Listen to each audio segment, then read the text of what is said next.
Em nome do Pai, do Filho e do Espírito Santo. Amém. Com nossa oração, a vossa proteção recorremos, Santa Mãe de Deus, não desprezeis as nossas súplicas em nossas necessidades, mas livrai-nos sempre de todos os perigos, ó Virgem gloriosa e bendita. Amém.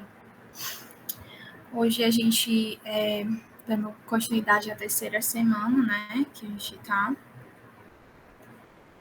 conhecendo Jesus, certo? E aí, no caso, esse tema que eu fiquei é sobre os milagres eucarísticos, certo? E sobre como Jesus vem se mostrando nos últimos tempos, né? Sobre a verdade eucarística e como resposta às dúvidas e ao ceticismo que ainda existe bastante entre os próprios católicos. Então, Jesus ressuscitou e está entre nós, né? E aí eu inicio por meio dessa frase de Santo Agostinho, que eu achei bem interessante, né? Que é: ninguém coma aquela carne sem que antes tenha adorado. E aí o padre Paulo Ricardo até se refere que se a gente apenas comungar sem ter adorado antes Jesus, a gente está cometendo um pecado, né? A gente não está dando a devida importância àquele ato, àquilo que a gente está se alimentando, que é o próprio corpo e sangue de Cristo, certo? Então, partindo daí, vamos entender por que acontecem os milagres, certo? Por que acontecem ainda os milagres eucarísticos. Basicamente, são todos realizados para comprovar a verdade da doutrina, certo? Enquanto as aparências de pão e vinho permanecem, né? A gente não, na missa, né, comum, a gente nunca presenciou um milagre eucarístico, né, acredito. Mas quando a gente observa o corpo e o sangue de Cristo, a gente vê a aparência do pão e do vinho, né? A aparência, ela não muda. A não ser que tenha acontecido um milagre, né? A aparência de pão e vinho permanece e a substância é alterada, né? Através do poder de Deus, completamente para o corpo e sangue de Cristo. Isso é muito importante, né? Porque a aparência continua, mas a substância, ela é completamente alterada, certo? Então, 100% daquela hóstia é o corpo de Cristo, certo? Isso é importante, que a transubstanciação é 100% corpo e 100% o sangue de Cristo.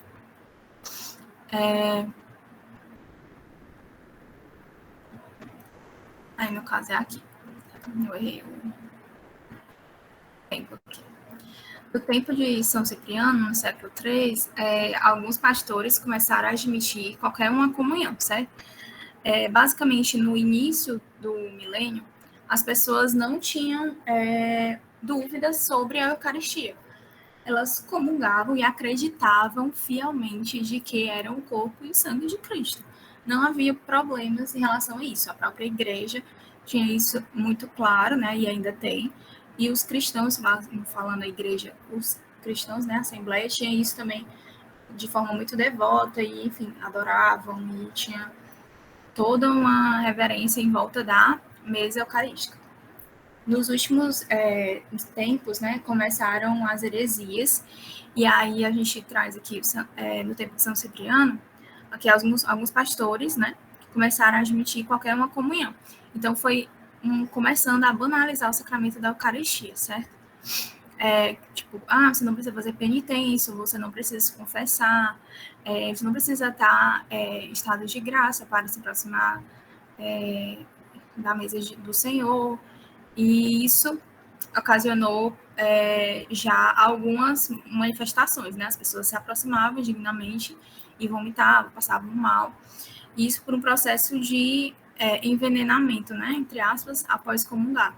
Então, elas se sentiam muito mal e não conseguiu comungar porque virava cinza antes, né? Então, isso já mostrando a banalização do sacramento, certo? Aí aqui, São Paulo nos diz que quem recebe dignamente a Eucaristia peca contra o corpo e sangue do Senhor. E quem a recebe dignamente faz participante do corpo e do sangue de Cristo, né? Como é importante a gente fazer a nosso exame de consciência, né? E ver se estamos realmente aptos para comungar, né?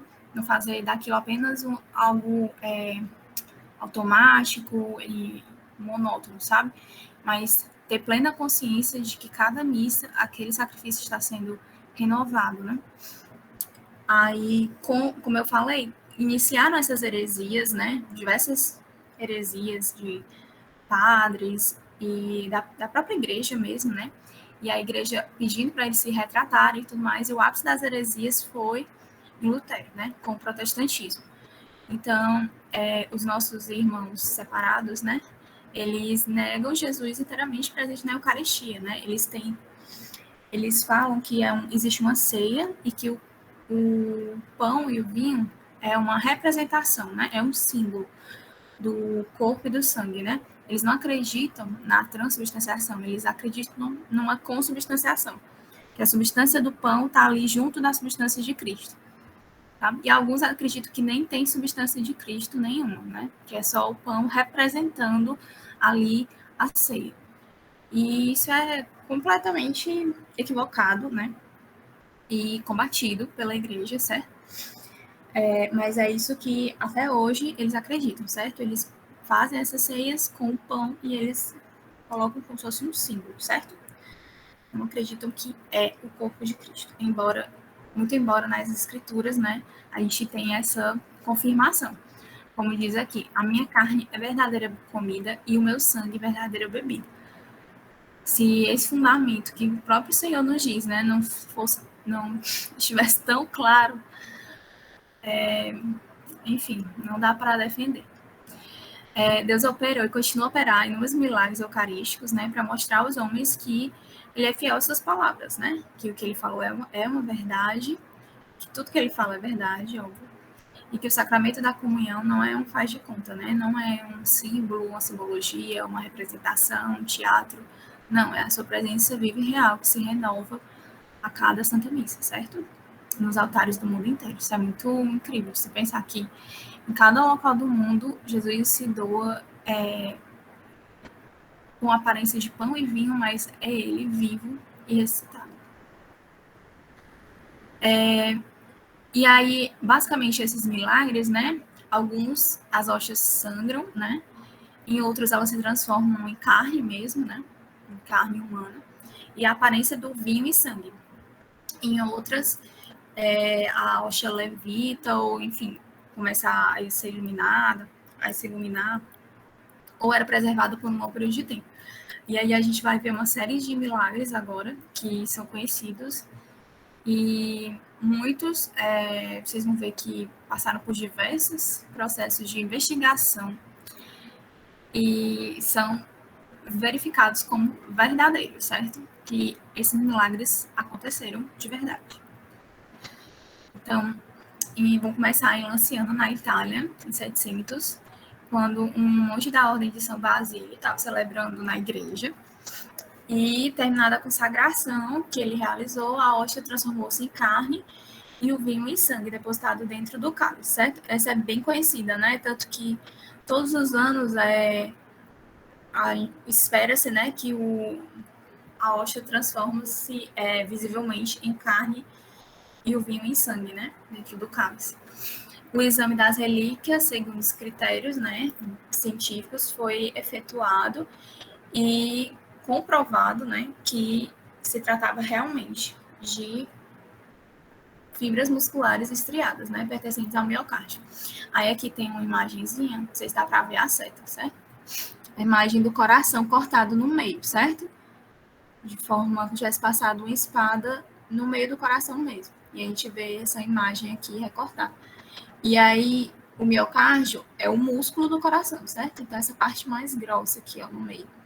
Então, foi essa parte aqui, circulada, né, no meio, o miocárdio, que eles encontraram, certo? Nessa hóstia. Fibras musculares estriadas pertencentes ao miocárdio. Então, era realmente um pedaço do coração de uma pessoa, certo?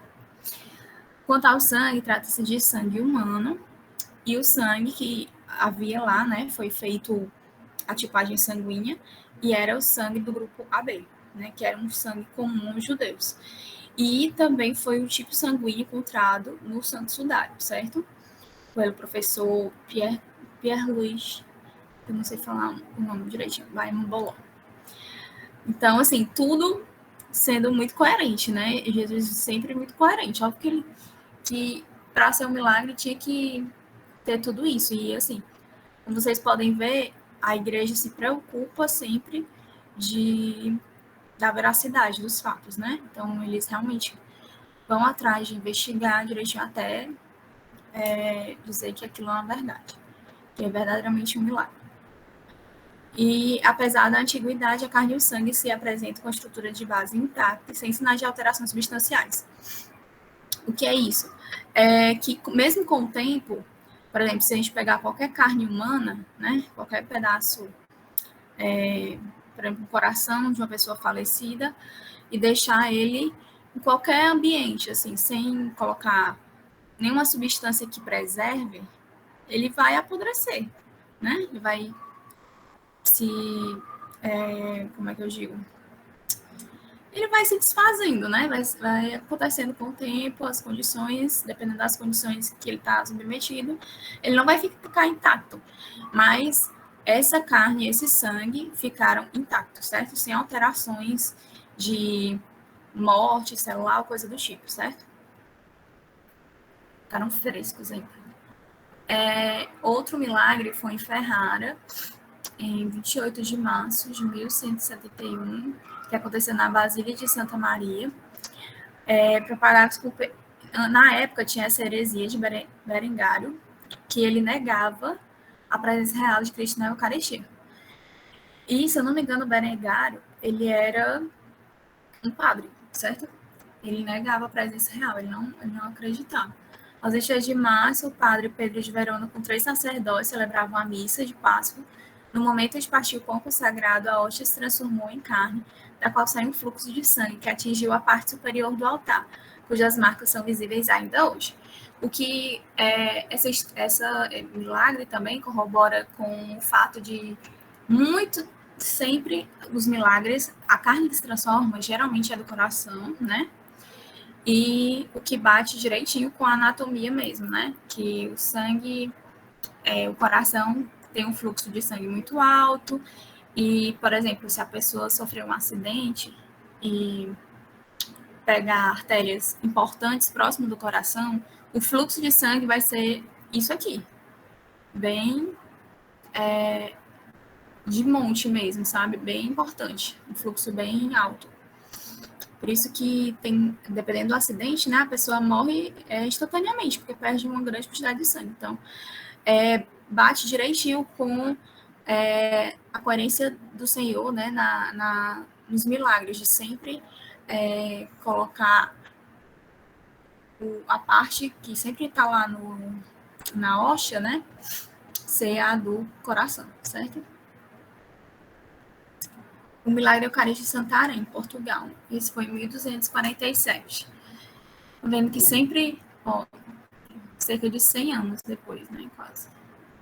O milagre se deu com a dona de casa, Elvira, casada com Pero Muniz, a qual, sofrendo com a infidelidade do marido, decidiu consultar uma bruxa, certo? Que morava perto da igreja. E aí essa bruxa disse que ajudava a ela com o marido, só que, em troca, queria uma hóstia consagrada, né? Provavelmente para fazer trabalhos de, enfim, coisas ruins. Para obter a hóstia, a mulher fingiu-se de doente, enganou o padre da igreja de São Estevão, que lhe deu a Sagrada Comunhão num dia de semana. Então, assim, ela recebeu a hóstia, né, não comungou e guardou, certo? Colocou nas dobras do véu. E de imediato, assim, que ela colocou a hóstia no véu, né, guardou, a hóstia começou a sangrar, certo? Aí ela ficou muito assustada, né? A mulher, ela correu para sua casa, perto da igreja, escondeu o véu e a hóstia numa arca de cedro. Isso é tipo um baú, certo? Nas fotos parece um baú. E à noite o casal foi acordado com uma visão espetacular de anjos e a adoração à sagrada hóstia sangrando. O casal se arrependeu, né? Ela por fingir a doença, buscar a bruxa, e ele por traí-la e maltratá-la. E ambos se converteram, né? E a hóstia foi devolvida à igreja. E aí como sempre, várias investigações eclesiásticas foram feitas, né, e científicas, e provaram sua autenticidade, certo? Então, realmente era um sangue de uma pessoa humana, né, sempre com a mesma historinha lá. Aqui, um pouco mais próximo, em Orvieto, na Itália, que vai dar vai ser o surgimento da festa de Corpus Christi, né? Tinha uma freira, a Juliana, que recebia visões com o próprio Senhor lhe pedindo uma festa litúrgica anual em honra da Sagrada Eucaristia. Aconteceu que o padre da época, né, que celebrava a missa na cripta de Santa Cristina, ocorreu um milagre eucarístico enquanto ele celebrava a missa. A hóstia consagrada começou a cair gotas de sangue sobre o corporal após a consagração. E isso ocorreu porque o padre duvidou, né? Isso ele consagrando e pensando, né? E duvidando da presença real de Cristo na Eucaristia. O Papa Urbano IV, na época, ordenou que levasse as relíquias ao Orvieto, né? E isso foi feito em procissão. E quando o Papa encontrou a procissão na entrada de Orvieto, pronunciou-se diante da relíquia as palavras Corpus Christi.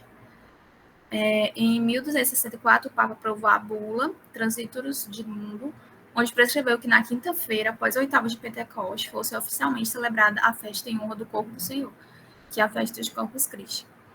E o Papa havia conhecido a beata Juliana Cornelon e havia percebido a luz sobrenatural que a iluminava e a sinceridade de seus apelos. Então, no final, foi feita a vontade do Senhor, né? E até hoje a gente comemora a festa de Corpus Christi, né?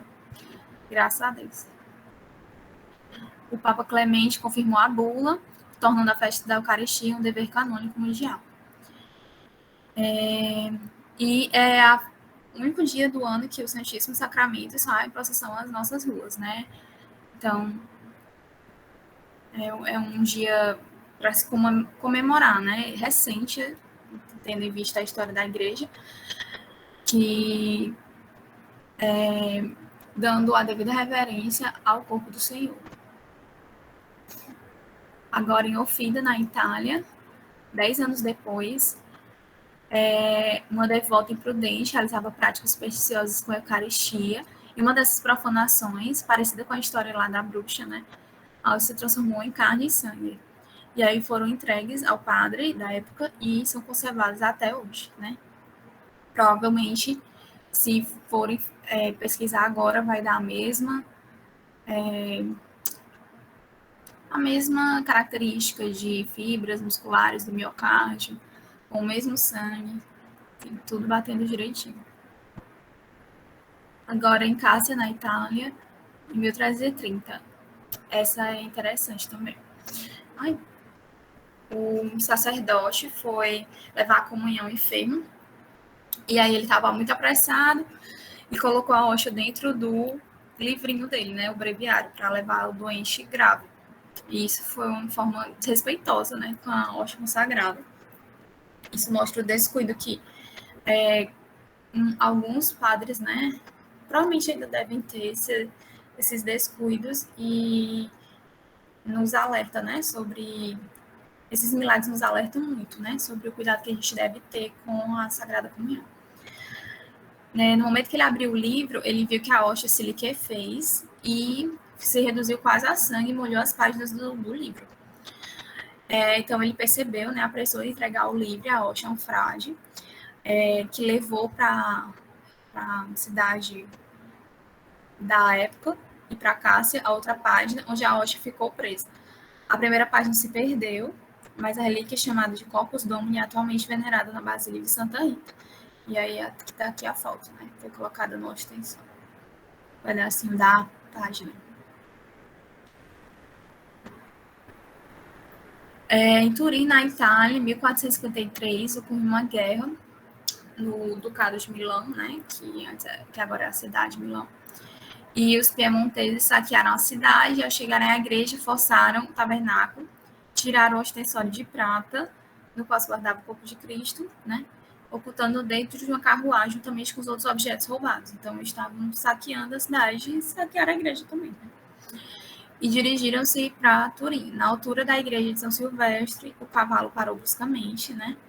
E ocasionou a queda do ostensório. Só que todo mundo imaginava que o ostensório fosse cair no chão. Mas não, ele se levantou nos ares com grande esplendor e iluminado, né? Com raios que pareciam os do sol.